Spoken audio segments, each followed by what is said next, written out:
Broadcasting live. It's America's longest running talk show on computers. It's Computer America, bringing you the biggest names in technology with guest interviews, new products, and your emails. Listen live at computeramerica.com on any device around the world. Email the show at live@computeramerica.com or find us on social media. Be sure to check out our website for contests, giveaways, show notes, live video stream, podcasts, and more. You're listening to Computer America.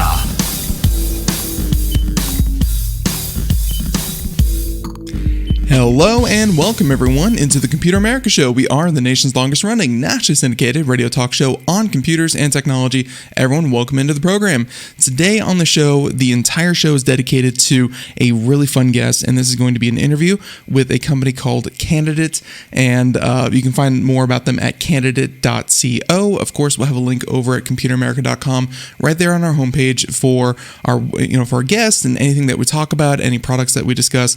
Everything will be right there in the show notes, which again you can find at computeramerica.com.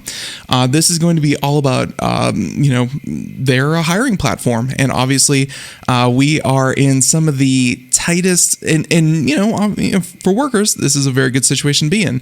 The labor market, very, very tight. Companies are just desperate to find the right people for the right positions, and hey, connecting people, qualified, trained individuals with people who are looking for their skills, I can't think of a more difficult thing to do in this type of environment. So to find out how they do it and what technology really brings this to all this together, well, hey, we have none other than Ryan Agresta. He is, of course, going to be joining us here and talking all about the company. So everyone sit back, relax as we get started. And so as I said before, computeramerica.com, where you find everything, links, articles, reviews, show notes, podcasts, of course, all that one place.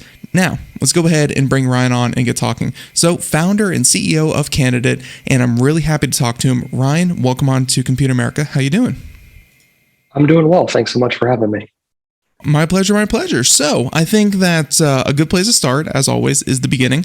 Why don't you go ahead and tell us a bit about yourself? What is your background? Have you always been in tech, in startups? What is your background? And then, of course, we can lead into, kind of what brought you to found Candidate. Yeah, absolutely. So background is entirely in tech. I started my career working for Amazon. I worked in operations leadership. And then at the corporate level as a program manager. That was how I got to Seattle, which is where I am today. Mm-hmm. I joined Uber when Uber was a private company, still a startup. I joined Uber when it was about a Series C company. Had a really unique experience there. Was afforded some really cool opportunities. My last role there, I built out an organization focused on engaging with drivers that spanned the entire West Coast. Really my first sort of experience in marketplaces, which is sort of a theme in my career, as we'll talk more about Candidate.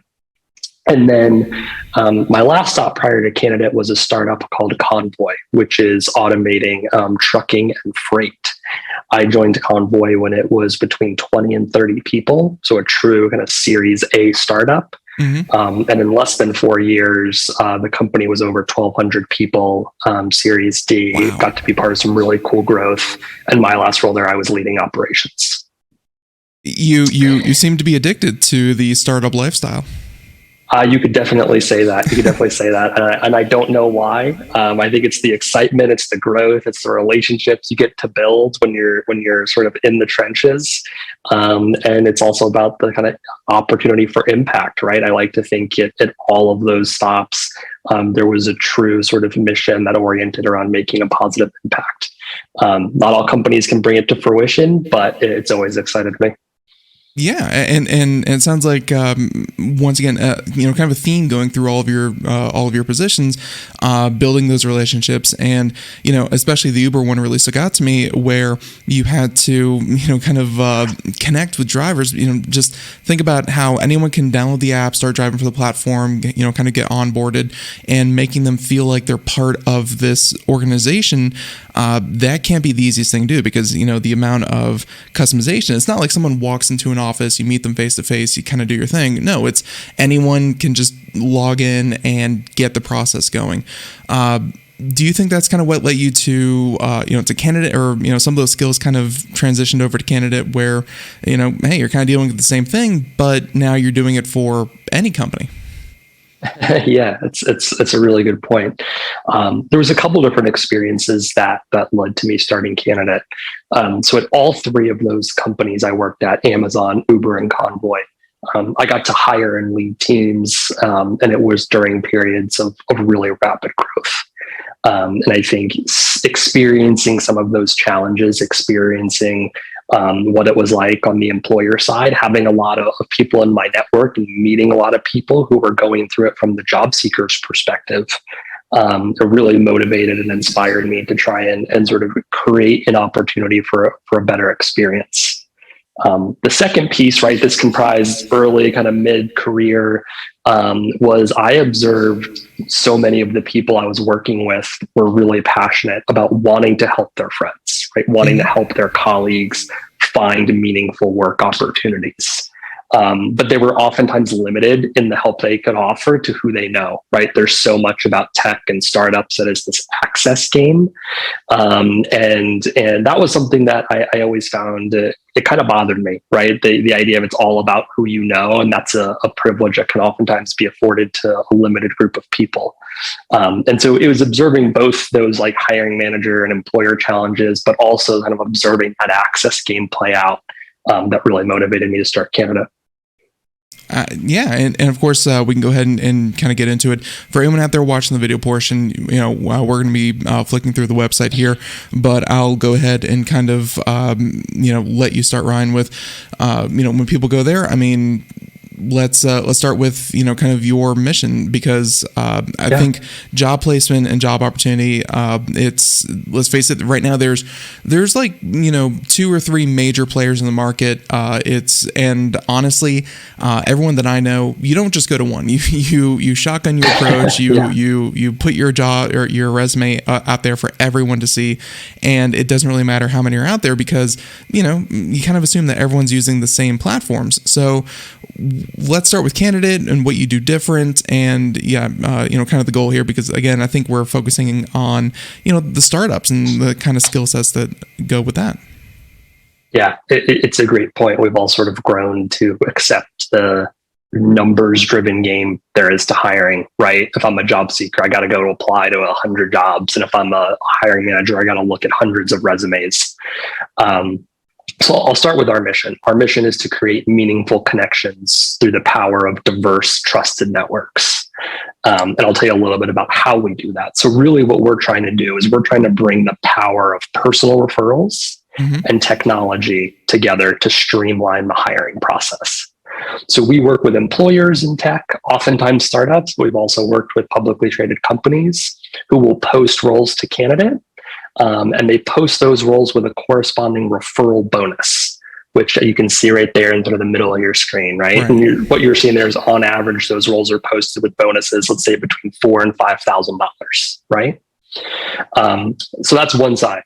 The other side, we have individuals who sign up to refer their contacts. These could be friends, colleagues, people they know. And those individuals that sign up, we call them our referrers. They're separate from the employer. So those are the two sides of the marketplace we're building. And when a referrer brings someone, refers them to a role, if that individual is hired, they're going to collect 80% of that referral bonus. So on average, $3,500 to $4,500, along with connecting their friend with a really meaningful opportunity. Everything we're building is the technology and the marketplace to facilitate that referral process. So, and let me go ahead and jump in there and just say, clearly you're incentivizing people not who are, kind of looking for the job and, looking to fill that job, but, for people to kind of get active and, get their friends, family, or just their colleagues applying and getting the position filled. This incentivizing, I guess, kind of third parties, I'm, using that as kind of like the people who refer.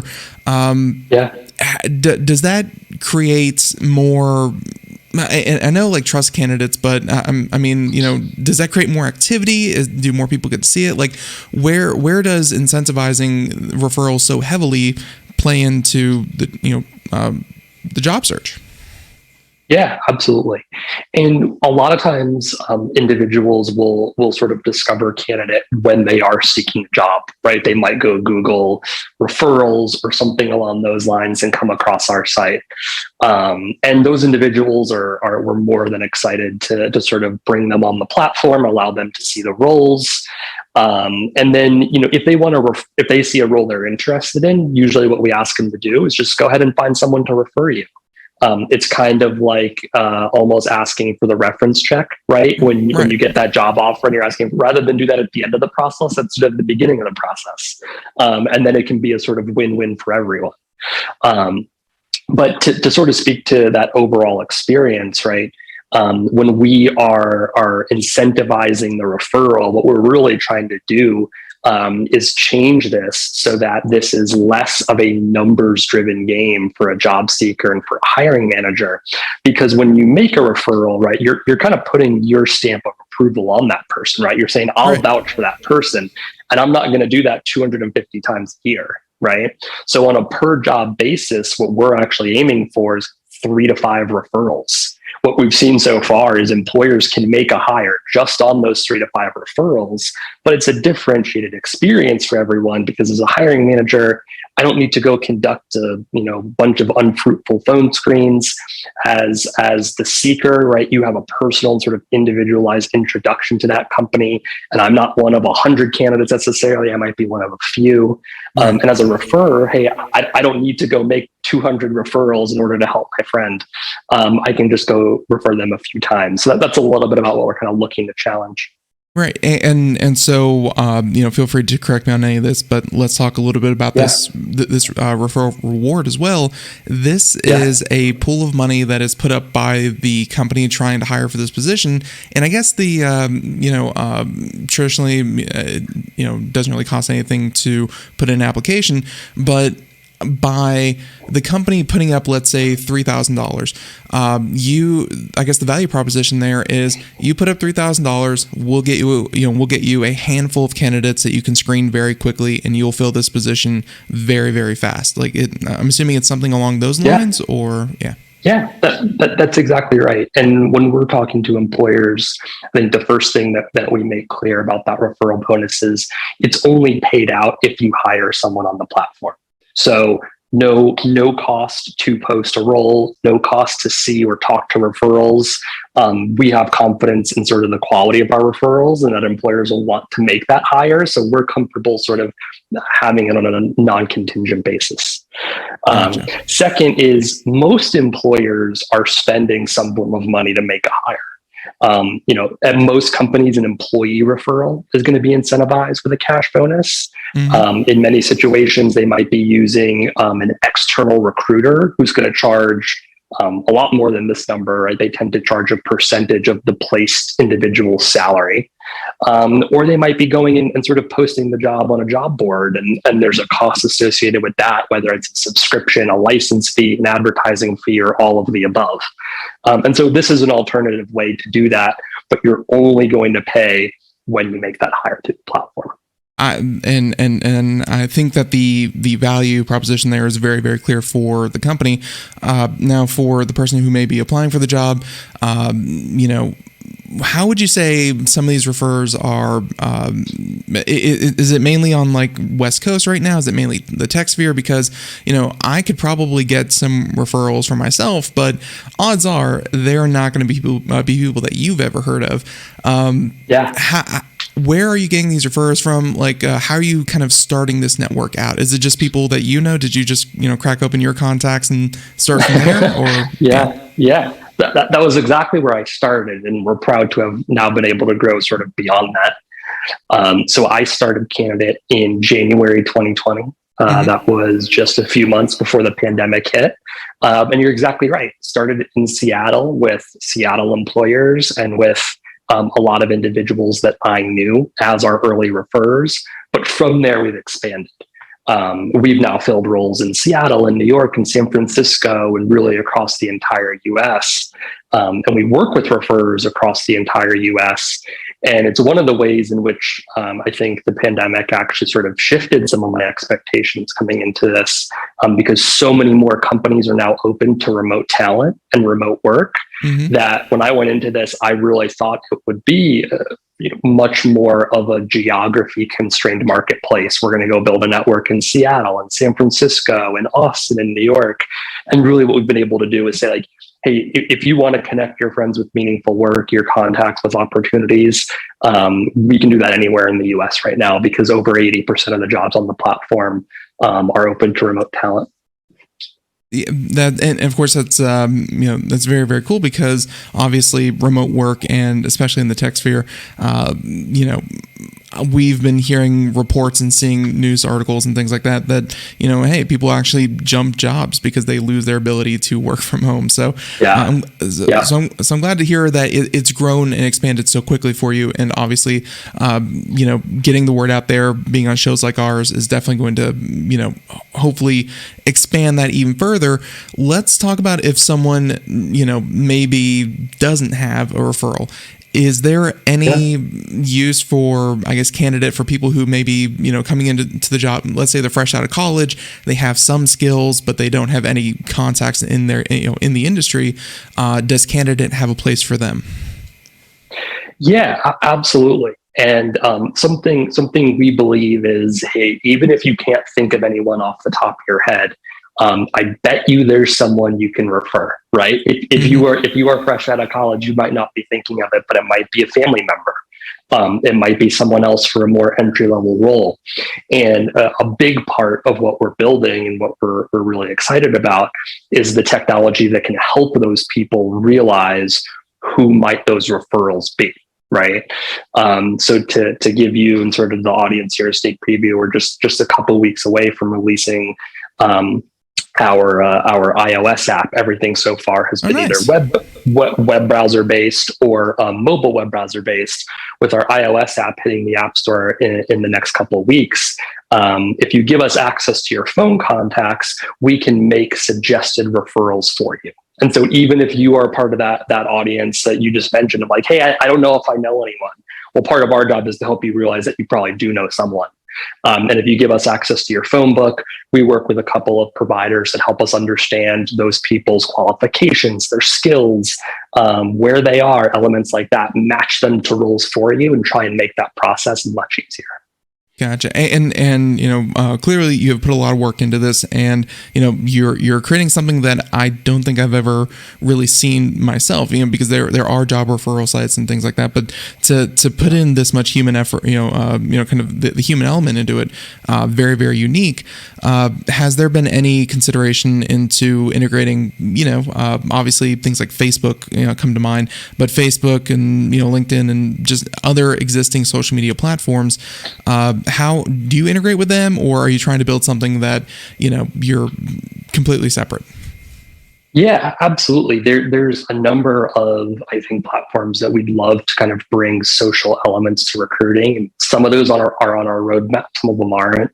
Okay. LinkedIn, as an example, they are challenging to integrate with. They keep the data there sort of close to the best. We'd love to work with the LinkedIn, right? Because, hey, they have so much powerful data. We're probably a bit too small at this stage.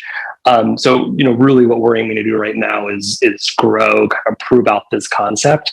And then I think we'll have an opportunity to integrate with some of those bigger players.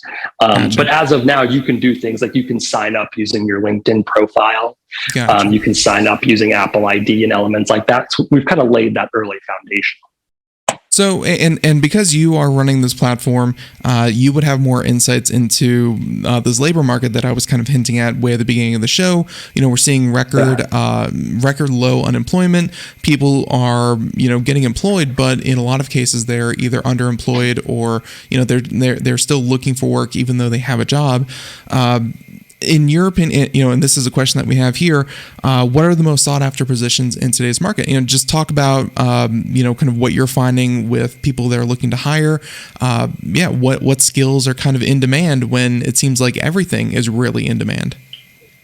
Yeah, it's a great question, and I'm glad you highlighted there. Sometimes there can be kind of two sides to it, right? Like what we see with our platform is, yeah, there's over 400,000 job postings in all of tech. That's just in the U.S. It's not on Canada, right? That's across all of tech.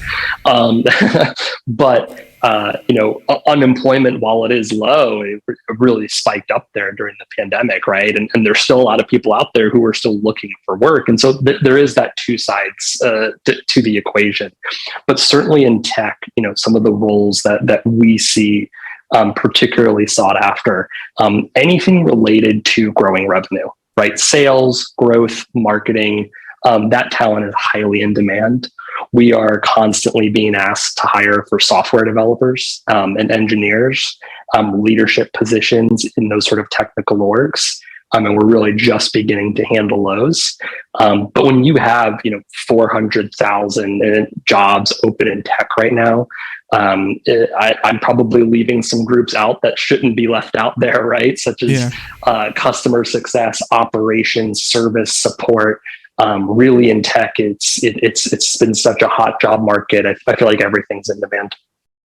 Yeah, and really everything that you highlighted, we're kind of getting that same sense because while there is that big transition, and we've seen some kind of pushback the other way now that the lockdowns have been lifted, and people are kind of getting back to a normal. But I think everyone can agree that let's say everything got ramped up to a 10 as far as remote work and tech and doing everything online as much as you can. That pendulum is swinging back, but it's not going back to zero. It's going to land somewhere closer to what we've been used to. So with all that being said, with you being a tech platform and a lot of resumes, just being kind of fill in this field here, do that kind of thing here, I wanted to kind of ask you that for people applying for positions, what's some good advice that you can give people that are looking to fill these positions, because it's resumes are all even more automated, their credentials are all just kind of fill in the field here. Is there a way to stand out? Is there a way to make resumes look better for hiring people? Yeah, it's a great question. It's something we are really strong advocates for. We've put some content out there. We're encouraging employers to do is think about skills-based hiring rather than exclusively experience-based hiring. Oftentimes, experience-based hiring is going to rely on, hey, what roles have you done in the past? And those roles can come in a variety of ways. Like I mentioned earlier, a lot of it's sometimes tied to access and not performance. Mm-hmm. And so as a job seeker, what I always advise individuals to do is try and present your skills upfront. Try and present those really clearly upfront on your resume. And whether they're technical or non-technical, you can do this in any field. Being very detailed and not overly general can go a long way. So examples here might be, rather than saying, I provide exceptional customer service, you might mention a very specific skill, such as I am experienced in de-escalating challenging customer-facing situations. Right. Rather than saying I'm experienced in B2B sales, you could highlight specific components of the sales cycle you're exceptional in, like sourcing deals or closing enterprise deals. And then, what you're trying to do is sort of navigate the recruiter or the resume reviewer's attention away from, has this person done exactly the experience I want? Have they been in a B2B sales role? And you're making them gravitate more towards, oh, wait, this person has the skills I need in order to be successful filling this role. Gotcha. Yeah, and of course, being more specific and not just hitting the buzzwords, which hitting the buzzwords can be good, because I'm sure there's a lot of a lot of the hiring process is getting the right keywords and key phrases in. Yeah. Selective. Yeah, exactly. But of course, being more personable, I think is always good, because that's something that, and I'm sure you could speak to this better than I could. I could imagine that, and I've even seen some job sites that will, I guess, kind of let you, and I think they took it from like dating apps, where you can put up a video of yourself, being like, hi, my name's, so-and-so, and I like to, I'm very good at this, and this. How has it been, what are some of the trends when it comes to actually hiring? Because again, personal referrals are always important. I think everyone always goes into a job with a couple, but by leading with it, that's something very, kind of new to me. What are some other trends that you are seeing in the hiring process? Yeah. So we see this kind of, I guess I would call it almost like a very strong competition for talent, right? Mm-hmm. And there's a lot of effort that employers are putting into retention, trying not to even let their sort of talent hit the market or be open. But when they are actively hiring, things we've seen employers doing is, I'd call it kind of like increasing almost like the aggressiveness at which they'll move, right? Moving very quickly to offers, making offers that have sort of expiration dates on them to try and get people to accept quickly. Those are maybe some of the ones that I find disadvantageous to the job seeker. Some that are advantageous to those who are looking for work. We're seeing employers do quite a bit of evaluation and adjustment when it comes to compensation. And what we're seeing right now is states actually starting to require that compensation be disclosed in a job posting. We are very big fans of that. Any role that goes live on Candidate has to have transparent salary information. And so this is something that I think employers can do that does really help attract the right talent. And then I would say they're constantly kind of trying new ways to reach talent. We've seen companies kind of partnering with groups that are focused on education or reskilling individuals, training. Employers are increasingly open to new software solutions, whether those be new outbound recruiting levers, ways to reach passive talent, or new inbound recruiting levers, ways in which talent can get pushed to them. Constantly going out there, experimenting with different platforms, and seeing the ways in which they can increase their recruiting reach, all really helpful. Yeah, and I'm sure that even then they're, because it's such a numbers game, being able to sift through even what look like qualified candidates and just get to the people that you think will be a good fit. That's where technology, I think, can really come in and play an important role. Because one thing I want to talk about in this, I know that some people may get a little, they do seemingly get bothered by this question of, and I see here that you have a whole section on your website dedicated to it, but equity and inclusion, and the fact that you come from a background that has been under a lot of scrutiny lately. Scrutiny lately for diversity and inclusion and different backgrounds, because white, kind of white hetero male has been, kind of the dominant player. And whenever this topic comes up, you have people saying things like, no, you shouldn't pay attention to any of that. You should just hire the most qualified person, regardless of race, gender, background, so on and so forth. And we've been huge advocates here on the show that, there is more to be done than just completely taking those fields off of the search, off of the resume, is because, when you just go by the numbers, well, you're going to kind of keep getting what you get. But there, let's talk about the value of inclusion and the value of, changing up the hiring practices a little bit, because we have seen improvements in these areas, but from, I guess, a platform that is facilitating meeting employers and employees, what more do you try to educate your employers about the need to address this, and this, or is this something that you're working on with the algorithm? How are you addressing this concern? Yeah, it's something I'm glad you touched on it, because it's really important to us, right? We even include that in our mission statement when we say meaningful connections through the power of diverse, trusted networks, right? It's sort of been part of our MO since day one. So I think, as you touched on, I am a white male coming from the tech industry. The first thing I wanted to do when I was founding Candidate was surround myself and our team with individuals who are experts in D, E, and I in tech.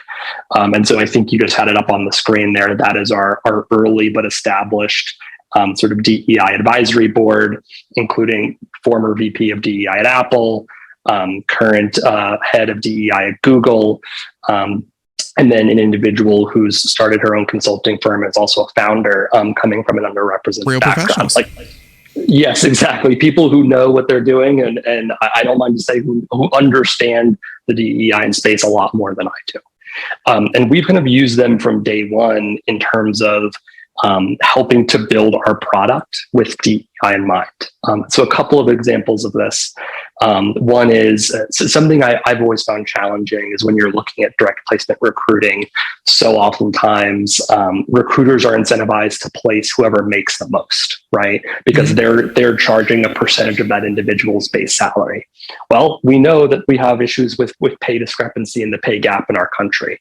And so rather than think about how we could charge off of someone's base salary, we set that fee up front and it's flat. Doesn't matter if you place someone who makes $50,000 or $500,000, that referral bonus is not going to change.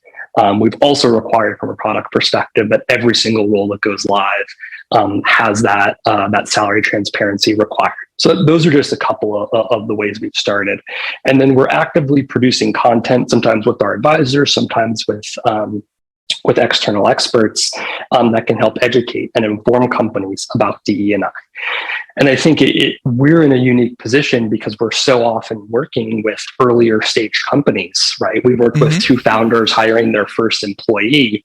Well, hey, if we can help be a method for building diverse and inclusive teams, if we can help educate companies about this from the early stage, well, they're really going to be set on the right foundation, right? They're not going to be in a position where they're 250 employees and they realize, wow, we have this homogenous team, and we've got to make changes. So by putting that content out there and working with these companies early, we really hope over time we can make some significant improvements at the industry level.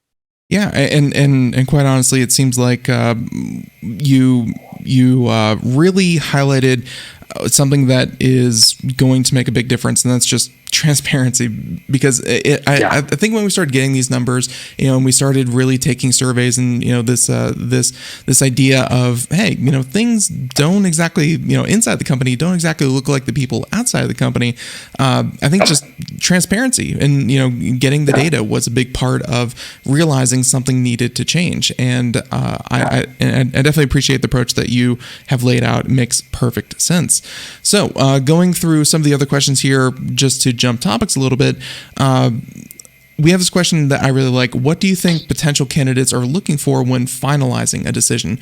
Because, like I said, 3 to 5 candidates are referred. They're all trusted. They're all skilled and ready to fill the position. But when it comes to finally deciding on someone or someone finally accepting a job offer, what do you think is kind of going through their heads when they finalize these decisions?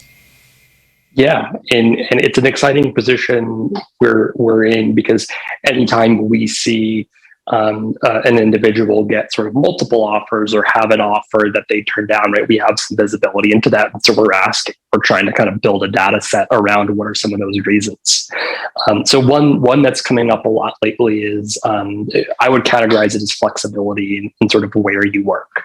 And I feel like oftentimes I've heard this maybe misconstrued as people not wanting to work or not wanting to go to work. And I find that to be pretty far from the truth. I think, employees and potential employees, they want to be able to make decisions that actually support them doing their best work. Right. And so that might be only having to commute when it's necessary, or if you need to go work closer to family for a period of time, that you're supported and allowed to do that. So, sort of things that can allow for balance, that'll actually help people sometimes do more work and do even more effective work. And then, outside of the question of where, I think what we see is an increasing trend in job seekers wanting to understand an organization's values and ensure that those values are sort of aligned. Any materials that companies can post on their website to make that transparent, as you touch on that keyword of transparency, it applies to salary, but it also applies to values. Your mission, and sort of what's the impact your company's going to have, and are you doing what's right? Is it something that potential employees can get behind? That can oftentimes be a sort of weighing factor at the very end. And then benefits. We've seen companies get increasingly creative with what are the benefits that you offer employees. Help individuals think about not just their well-being at work, but their mental, their physical, and their emotional sort of selves outside of work. And offering flexibility with those benefits can be really impactful. And I love how these are some of the trends that you're seeing because for companies, I'm pretty young, so I can't really say too much on it, but I remember kind of hearing stories and reading about companies way back when that they were proud to help their employees kind of be better people, to raise their families, to afford their house, to, kind of do things outside the office. If they could provide for their employees, not just their shareholders, but, the people that actually work for them, that was kind of a badge of honor. And it's good to hear that companies are, kind of gravitating back towards that because they realize that, hey, if they're happy outside the office, they might just be happy inside the office too. It's going to be a good give and take. Yeah, exactly. There doesn't have to be a trade-off between what's good for your employees and what's good for business. Oftentimes, there's a very strong intersection between those two components. You take care of people, and in turn, they will take care of the business. Perfect. Yeah. And so with that being said, I wanted to kind of wrap up this interview with, because you mentioned that you are in the growth stage yourself. You are, building out this platform and you have your iOS launch in a couple of weeks. I'm, really excited to hear about that or at least see that myself. But let's talk about Candidate.co and where you're hiring. Where are you looking to kind of grow from here? Yeah, absolutely. So, like I mentioned, we are prioritizing growth across the board. So whether you're an employer looking to hire for any sort of salaried tech role, hey, there's no cost to sign up. There's no cost to post a job or see the talent. We've made that process can take less than 10 minutes. So come check us out. If you are an individual who is either people that might be looking for work, you're just excited about potentially connecting people with great opportunities, or you're just kind of looking to network, come check us out, sign up as a referrer. That's right in that sort of middle of your screen there where you can type in your email and sign up. We're going to be updating everyone very actively on our developments in the coming couple of weeks here, but also it'll set you up to get notifications for new roles that come up, all customizable. So we are looking to grow across the board, and we're excited to kind of expand our user base. Yeah, and of course, anyone out there can go, but also on your site, not just sign up for updates and things like that. You also have a tab here for trends, like you've been talking about, and even more than that, success and learn. Just talk real quick about some of the other resources. Even if people aren't currently kind of looking for a job, they can also go to your site and learn about trend, success, learn. What are some of these articles? Yeah, absolutely. So we are actively producing content for both job seekers, employers, and really anyone who's just kind of looking to keep up with the market.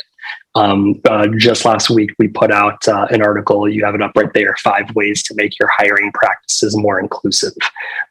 We co-author those things with other experts in the DEI space.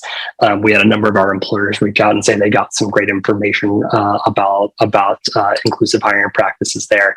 But we'll also produce content on just how to understand sort of startup lingo, right? What do people mean when they say a company is a Series C versus an A versus an A plus versus a B, right? If you're just kind of looking to understand the space, understand trends in the job market, understand trends in tech, we're trying to produce more and more content and put it up here so everyone can help learn and succeed. Very, very cool. And I'm glad that you were able to put that up there for everyone. I always enjoy when, they have those resources right there ready to go. So everyone, once again, Candidate.co. Ryan, is that the best place to go? Is the website? Yes. Yep. You can do that. You can do that from mobile, from desktop, and soon to be from an iOS app, but you can reach us from any of those platforms. Perfect. So everyone, once again, we have been talking to Mr. Ryan Agresta. He is the CEO and founder of Candidate, and we've really enjoyed talking to you, Ryan. It sounds like you have a lot of work on your plate, but at the same time, this is something unique, and I'm really excited to see where you kind of take it from here because the hiring process, I think it's taken a weird turn with tech where you can shotgun, you can have so many papers flying around, so many names and numbers that actually finding someone worthy of hiring can be kind of hard. So I'm looking forward to it. Everyone, once again, candidate.co. You can find out more, computeramerica.com. We'll have it up there on the homepage.